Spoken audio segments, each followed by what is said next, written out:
Life doesn't come with a manual. But there's one thing you need to know. One truth that changes how you see everything.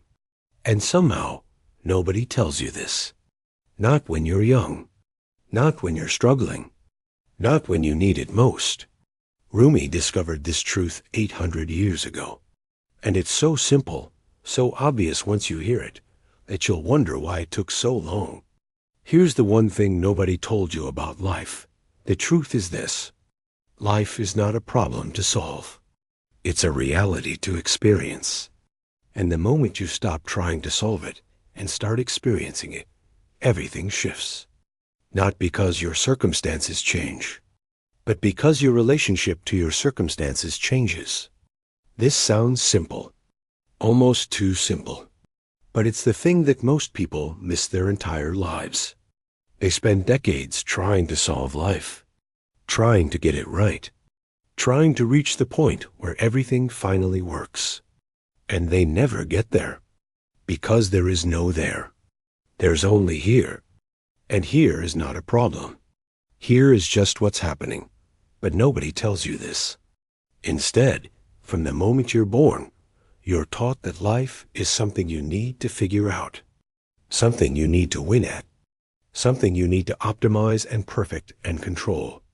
You're taught that there's a right way and a wrong way, that there's success and failure, that there's a finish line somewhere. And if you just work hard enough, make the right choices, follow the right path, you'll get there. You'll arrive. You'll finally have life figured out. And then you'll be happy. Then you'll be at peace. Then you'll be done. But Rumi would tell you this is the lie. Not an intentional lie.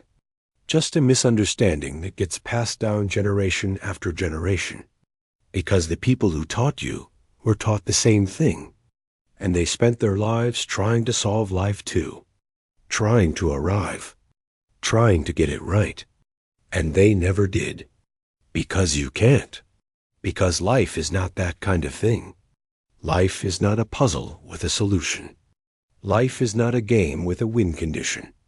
Life is not a journey with a destination. Life is what's happening right now. And right now is always changing. Always moving. Always becoming something new. You can't solve that. You can only be in it. And this is what nobody tells you. That the goal isn't to figure life out.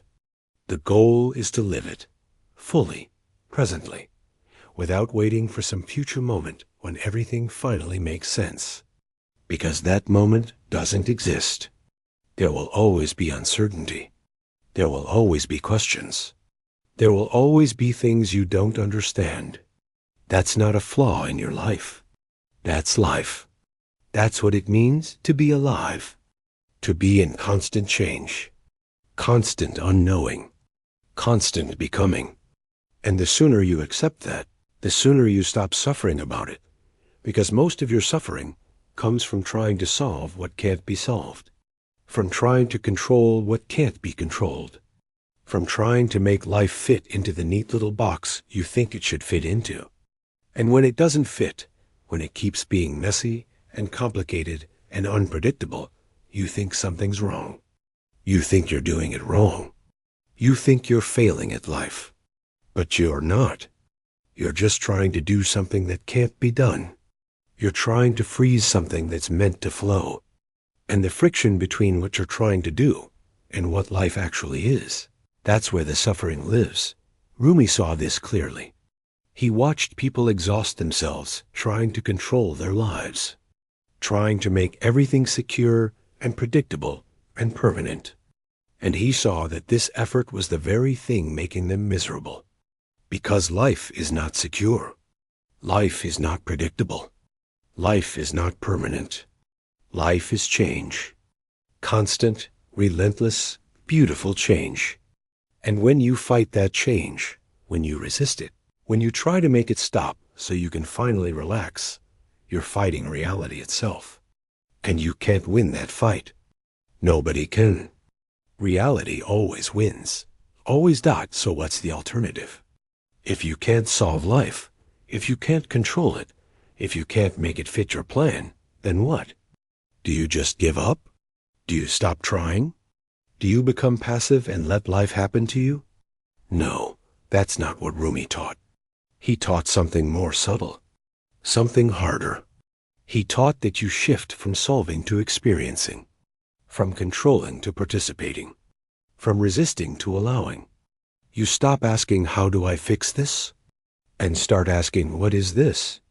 You stop trying to make life be something it's not, and start being with life as it actually is. This doesn't mean you stop having goals. It doesn't mean you stop working toward things. It doesn't mean you become some passive observer with no agency. It means you stop believing that achieving your goals will solve life. It means you stop thinking that once you get there, wherever there is, you'll finally be done. Because you won't.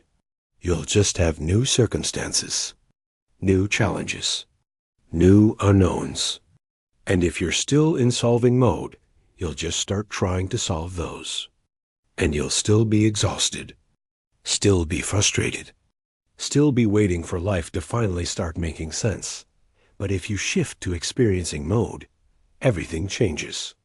You can still work toward goals, but you're not waiting for those goals to save you. You're not thinking that once you achieve them, you'll finally be happy. You're finding ways to be present and alive and engaged right now. In the mess, in the uncertainty, in the middle of not having it figured out.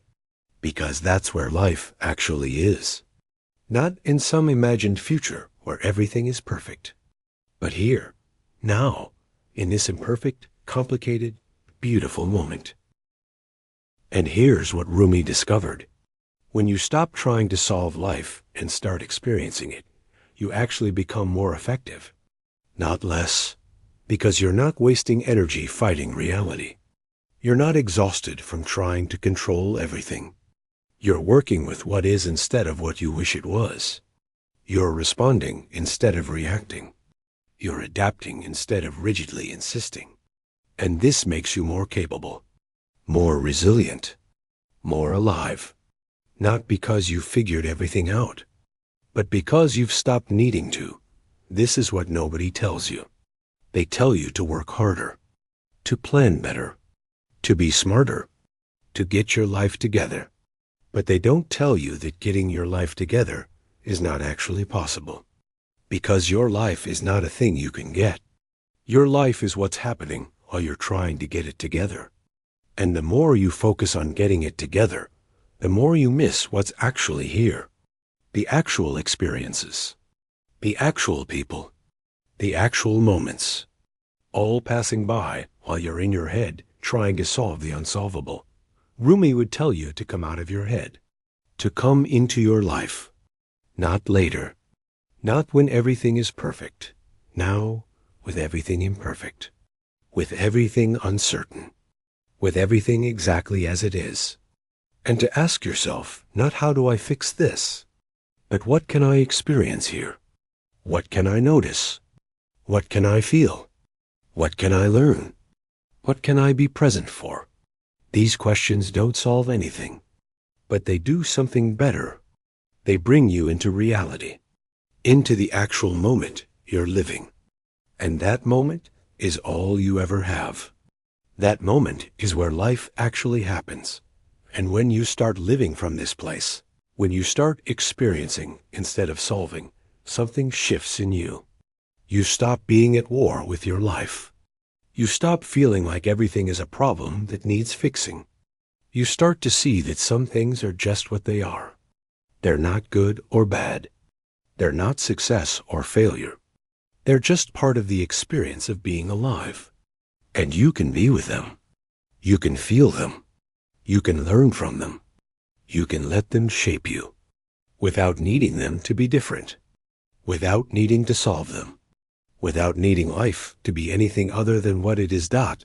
This is freedom. Not the freedom of having everything you want, not the freedom of having everything figured out, but the freedom of not needing those things to be okay. The freedom of being okay with not being okay. The freedom of being alive in the mess, in the uncertainty, in the constant change, and discovering that you don't actually need life to be solved. You just need to be in it, fully, honestly, presently, and that's enough. That's always been enough. You just didn't know because nobody told you. They told you to have a plan, to be successful, to achieve, to accomplish, to make something of yourself. And all of that is fine. You can do all of that. But if you do it while believing that it will solve life, you'll always be disappointed. Because it won't. It will just give you new circumstances to experience, new challenges to meet, new uncertainties to navigate. And if you haven't learned how to be okay with uncertainty, you'll just be uncertain at a higher level, still waiting, still trying to solve, still believing that someday, somehow, you'll finally get there. But there is no there. There's only here. And here is not a problem. Here is not something you failed at if it's not perfect. Here is just what's happening. Right now. In this moment. And this moment is asking you to be in it. Not to solve it. Not to fix it. Not to make it different. Just to be in it. To experience it. To notice it. To feel it. To let it be what it is while you be what you are. Alive, present, real. Not waiting for someday. Not trying to get somewhere. Just here, now, in the only moment that actually exists. This is what Rumi wants you to know. This is what nobody told you. That life is not waiting for you to figure it out. Life is inviting you to experience it. And the moment you accept that invitation, the moment you stop solving and start experiencing, you discover something profound. You discover that you've been looking for peace in the wrong place. You thought peace would come when you finally had everything figured out, when everything was finally under control, when life finally made sense. But peace doesn't come from that. Peace comes from letting go of the need for that. Peace comes from being okay with not having it figured out. Peace comes from experiencing life as it is, instead of fighting for it to be something else. And that peace is available right now. Not when you achieve your goals. Not when you solve your problems. Not when you finally get there. But now, in this moment. Exactly as you are. Exactly as life is. Nothing needs to change for you to experience it. You just need to stop trying to solve what can't be solved. And start experiencing what's here to be experienced. That's the truth. That's what nobody told you. That's what Rumi knew. And now you know it too.